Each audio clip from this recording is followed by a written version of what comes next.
Music for global change. Creating music that inspires the world. Welcome to the Music for Global Change broadcast.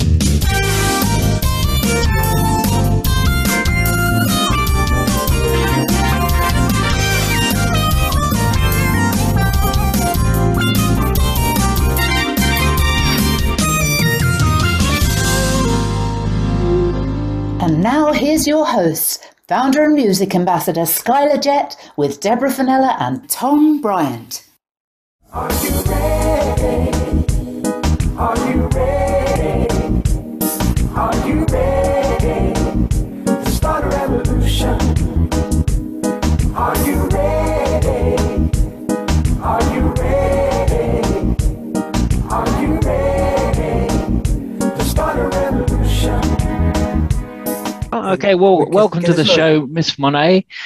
You have performed with, wow, so many artists. There's a really long list, but I'm going to just mention a few. Kenny Loggins, Queen Latifah, Toto, Huey Lewis and the News. Not to mention, I'll mention him last, but of course you also performed with Skyler whilst doing the backing vocals for the My Heart Will Go On track for the Titanic. So you've done that. That's correct. Yeah. Welcome to the show, and please tell us more. Thank you. Well, you know, you kind of knocked me over the head. That was pretty good. It was a great entrance. Miss Monet, Bay Area native, and representing the city of Oakland as well as the city of Pittsburgh, California. And here I am with Music for Global Change. This is great. And yes, and I'm so fortunate to have been able to perform alongside, whether in a live setting and or studio recording with all of those artists. So it's been quite the career thus far. And believe me, I haven't even scratched the surface of it yet. Yeah, that's right. Monet gave me tickets to go. She was here a couple of weeks ago with a jazz artist, Will Downing, and she absolutely killed it. And I love her so much. She's been my friend for years, right? Yeah. Her vocals are just outstanding, and I'm like the biggest fan for her. You know what I mean? Oh, thank you, brother. Oh, bless you. That's my sister right there. You know. You know, in your bio, you actually stated all I ever wanted to do was to do something in the arts, whether it was singing, dance, acting, whatever it was, you just wanted to perform all of the time. So it sounds like you were born to be a performer and to entertain people as well. Is there anyone in your family, that is in the TV, music, entertainment world that sort of inspired you as a child? Yeah, definitely. Both of my parents, my mother and father were both vocalists, were singers, and their parents were also musically inclined per se. My father sung with Marvin Gaye for about 13 years. Oh, wow. And, Amazing. So he comes from that Marvin Gaye camp and everything. He sung background vocals for him. So like Marvin is like a godfather of mine. And then my mother had a record deal with Columbia Records back in the day, and doing R&B, but she comes from a gospel background because my grandparents were gospel artists and gospel promoters in the Bay Area. So she came from that, retrospect and everything. And my father's mother was a classically pianist and vocalist as well. So it was just one of those things that was innate in everything. Yes. And pretty much both sides, it's something in the arts.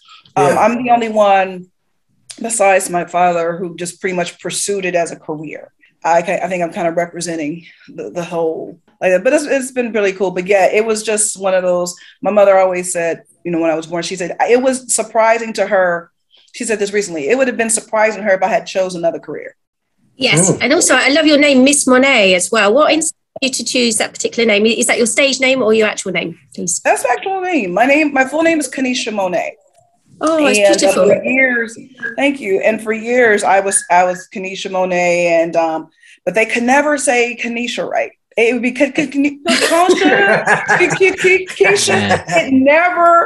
They could never get Kanisha right, but they would always say Monet correct. And I said, okay, well, let me change it. So I just said, let me just drop Kanisha and just use Monet. And then for the longest, I was just Monet. And then all these other Monets stopped popping up all over the wow. and I was like, okay. So I'm not the only Monet, all right? Then what am I? How do I distinct myself from the other Monets? And I says, well, I've been known to, you know, in the Bay Area, they're calling me like Baby Diva and the whole bit. And I've been known to, once I'm on a stage, command a stage. And, you know, my presence is that. And so it's very powerful. Like, excuse me, you're going to reference me as. Yes. So I just kind of say, you know, that's a myth. That's Miss. You know, you don't say just someone, you say Mr. or Miss. And that's the, you know what, that's who I am. So I put the Miss in front of it. You've also sung, you know, to many celebrities, like Tom said, but also you've sung to Barack Obama, President Clinton, and also the latest president at this moment in time as well, haven't you? Mm-hmm. Joe Biden. Mm-hmm. So tell us a little bit about that as well, please. Very honored to do that. My first for Obama, I was singing with Faith Hill and Tim McGraw. And Faith was the family. Well, we were invited for the whole inauguration, and it was a big deal. This was Barack's first. It was like, oh, it was crazy. I remember having to literally send in a blood sample and promise my firstborn to have clearance, literally. It was, I mean, we received this thing, it was about that thick, and we had to, you know, get these background checks and stuff done. And I got it. I mean, it was a big deal. When we were going, we were in these blacked out vans. It was like, I don't know where I'm at. Yeah. This is crazy. I was singing with Faith Hill and Tim McGraw that weekend, and we were invited to perform at two things. We were at the Colin Powell's dinner, which was where Barack spoke the night before his inauguration. And we sung there and got to meet him. And it was like, and then the night before we performed at Joe Biden, Dr. Jill and Joe Biden's family's party. And it was crazy because we're kind of standing, because we were surprised. They didn't know that Faith was going to sing. And then we were kind of, you know, in the back hiding away. And then all of a sudden, myself and another vocalist, Wendy Moulton, I was singing with she and I, we were standing and kind of in the corridor waiting. And all of a sudden, Secret Service is coming like, okay, you know, back out the way, move. And we were like, what's going on? And we thought, maybe Barack is about to show. It wasn't Barack, it was Bill Clinton. Oh, wow. And we were like, he walked in, and I mean, this guy is really tall. And we were like, okay. And he came through and he was laughing at us like, hi. And then we were like, he said, no, it's okay. We're like, we didn't know what to do. Are we supposed to stay here? Don't know it. So that was a great weekend. So like I said, so being able to perform for the Biden family, me, Barack, do that, perform at his, and we performed at the actual ball for Barack. And then when his second term, Jennifer Hudson had sung "Let's Stay Together." My cousin, Raphael Sadiq, he had produced this song for, well, her version of it that they were going to play, and I did the backing vocals on that. For this. Wow! Congratulations! So it was just this, you know, these layers of you know, being, you know, in performing and all that. So this is pretty cool. You've had an amazing life, haven't you? You must at times like pinch yourself, you know, how wonderful your pathway's been. It's crazy. You know, I had some girlfriends over last night. We were just kind of hanging out, and something prompted me because I said, oh, I got to make this phone call. He answers the phone and he calls me Money. He says, hey, Money, Money. And I'm talking to him, and I'm like kind of giving him the blues because I'm like, okay, now who are these girl singers you got singing with you at the Blue Note in New York? And we're laughing about it, but it was Marcus Miller. Oh, wow. And I'm talking to Marcus, and my girlfriend, she was like, was that like the Marcus Miller? I was like, yeah. Why? And they were like, oh my God. And I was like, I guess so. I guess, because these are just my friends. I don't look at them, but everybody else is like, you know, everybody knows you. Everyone loves you. It's beautiful. Like, and Monet used to sing with Paul Skaggs. A song called Low Down. Love, Look What You Done to Me. That was another. I know that song, Look What You've Done to Me. Yeah, that was from the Urban Cowboy soundtrack. Yeah. Right. Yes, now our show is about social conscious music, you know, really positive music. I've written a song with a friend of mine, Chris Camozzi. It's called Kicking Back in Brooklyn. And Monet is being featured on that song right now. It's really wonderful. You know, I wanted to use it as a tourist song for New York, right? Wow, that's amazing. I'll let you guys hear it. But Monet, can you send your website to us and we'll add that to your interview? Yeah, definitely. My website is, of course, www.mfgc, Miss Monet. That's M as in Mary, S as in Sam. There you go. MONET.com. What's your feelings about social conscious music? I think it's needed. It definitely gives us some direction. It gives us hope. I think what's one of the main things, and what I always say is a beautiful thing about music, is that it's the one thing that can transcend no matter what. I had the pleasure of just this past November representing the United States at the World Expo, where I got to experience on a global stage me being who I am as Miss Monet, but singing music about love, about peace, about togetherness, because that was, to me, that was the message that needs to be conveyed more than anything. And you go into it not really knowing, because I went on the stage not knowing, are they going to get me? Are they going to understand me? And when I tell you, damn it, they did. They did. I did 7 shows and everyone was just knock out the park. And it was a beautiful experience. I left feeling fulfilled. I left feeling like my purpose was confirmed. I've always wanted to be an artist, yes, but then I realized after performing at the World Expo that it's more than just being an artist. I'm being an advocate, being an ambassador of love, you know what I mean, and of peace. And my voice is healing. And so I use it. It's ministry. That's right. And so when you understand the importance of that, again, me leading World Expo, it was confirmation of saying, this is what music is about. This is what it's about. It's about love. It's about sending those messages that need to be heard to the corners of the world that may not be able to get the opportunity to see it or hear it. But once it's in their face, how it's portrayed is so important for them to be able to understand and grasp it. So yeah, social music, it's what's, to me, it's like our blueprint. It drives, it gives us a direction. And who were some of your favorite artists in social conscious world? You know, the artist that really sticks out and continuously sticks out to me every time I still reference his music, Curtis Mayfield.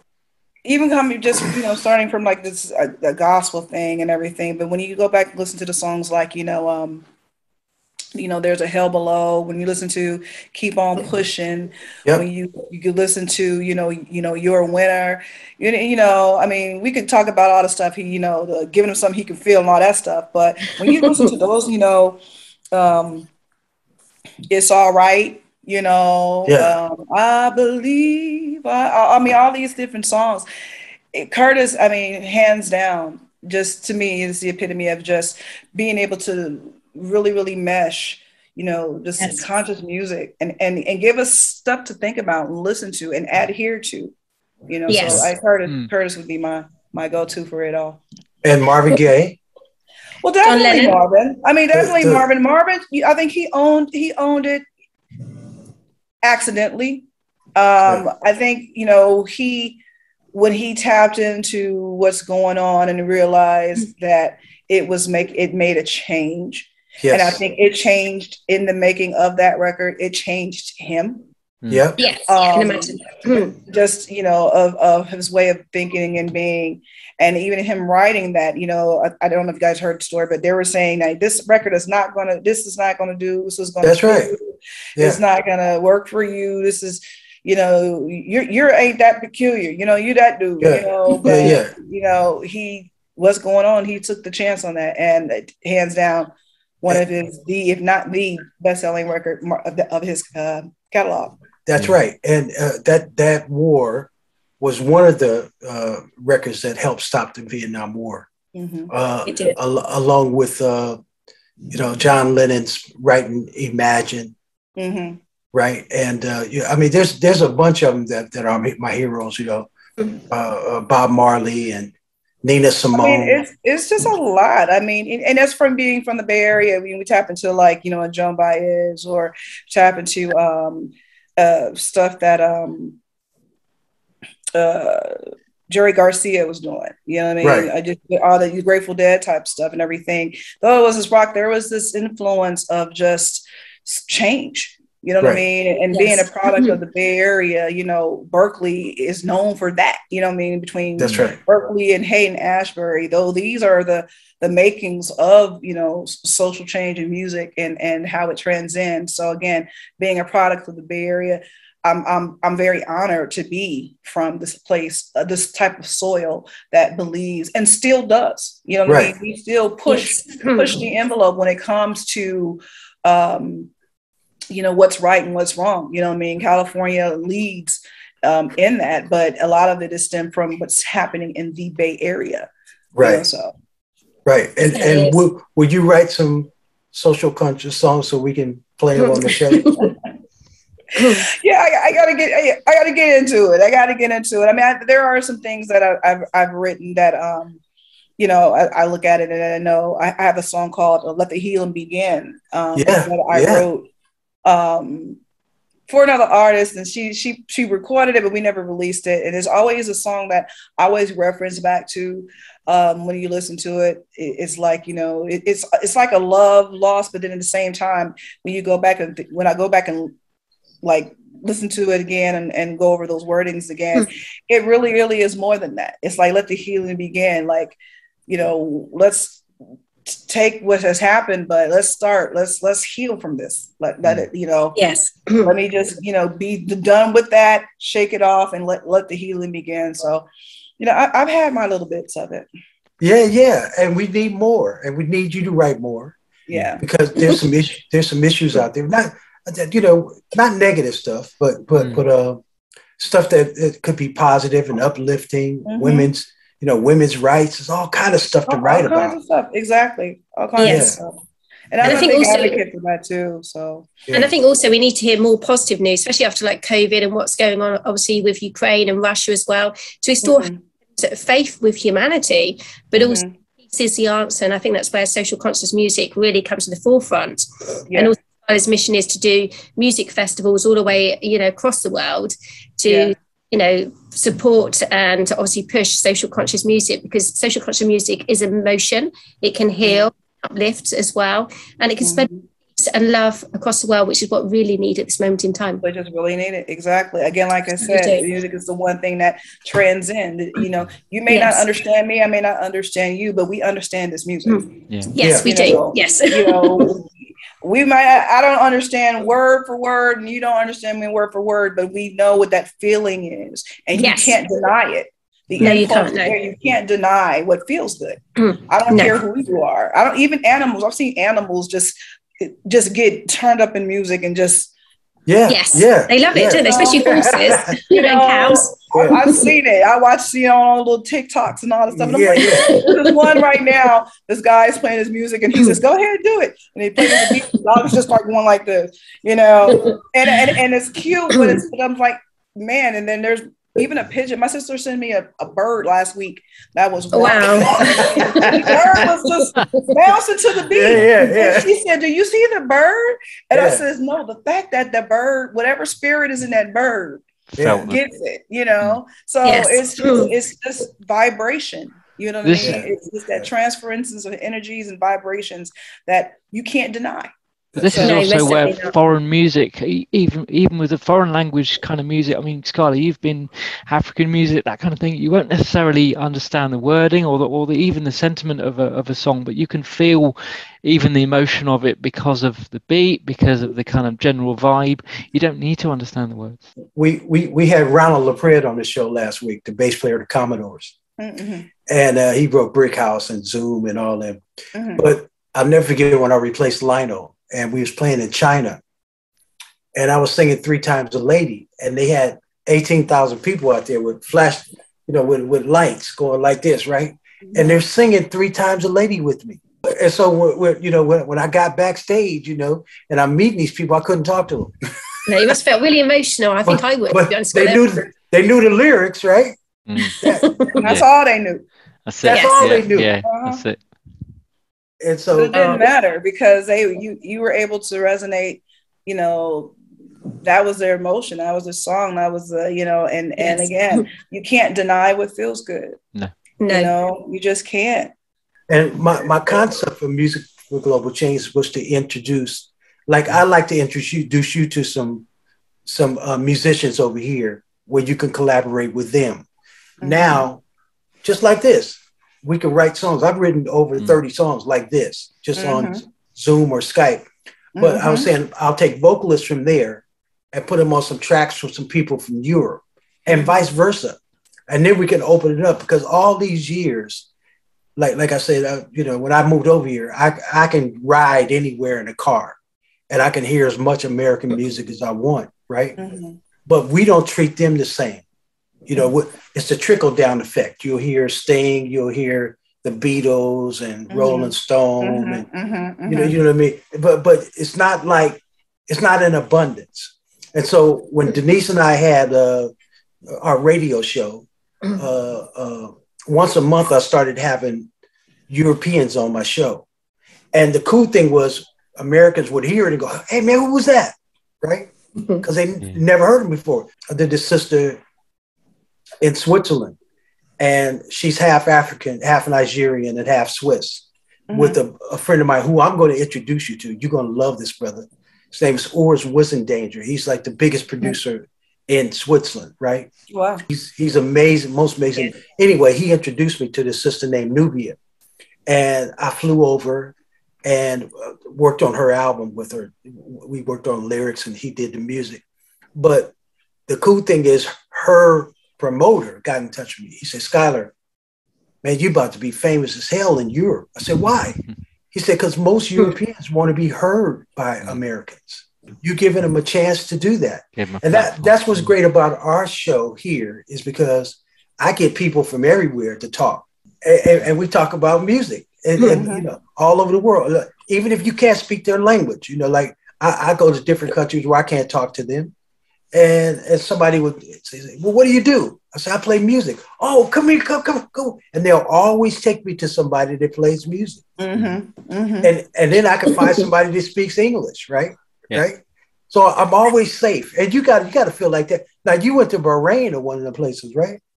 Well, yeah, that's what I'm saying. When I was in Dubai. Wow, that must have been a trip. I always ask this question: how was the food? Well, when you have across the street from my hotel was Starbucks. Next to Starbucks was McDonald's. Down the street from that was KFC. Oh, wow. Then you go down and then we walk down into a little area right off the beach. And then I even found a taco truck where my mother and I had margaritas and tacos. And then you go down there and then there was a cheesecake factory. There was a Shake Shack. Wow. Like, I am in heaven. I'm going to talk to this promoter about having you come back. Yeah, I got to get back.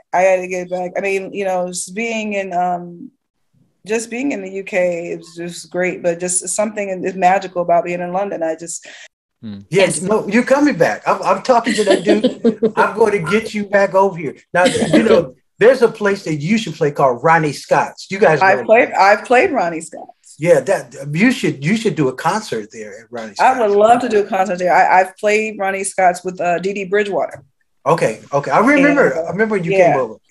So, and we had a ball. We had a good time. Well, I remember saying I could play this, but this would be a fun little vibe. And it's very, very famous.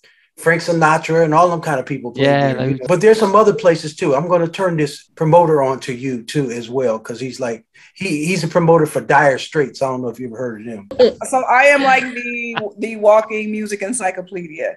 Okay. So Will calls me Shazam. Yeah, there you go.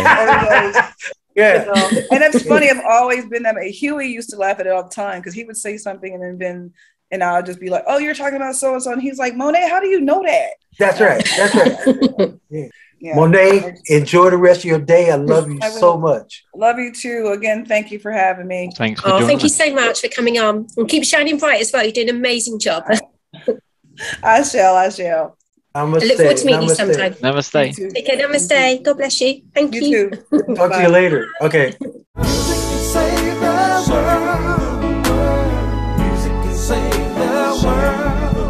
If we all get together, music can save the world. Yeah.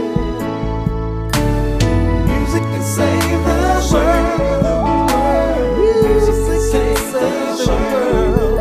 If we all come together, music can save the world. There's an urgency facing our humanity.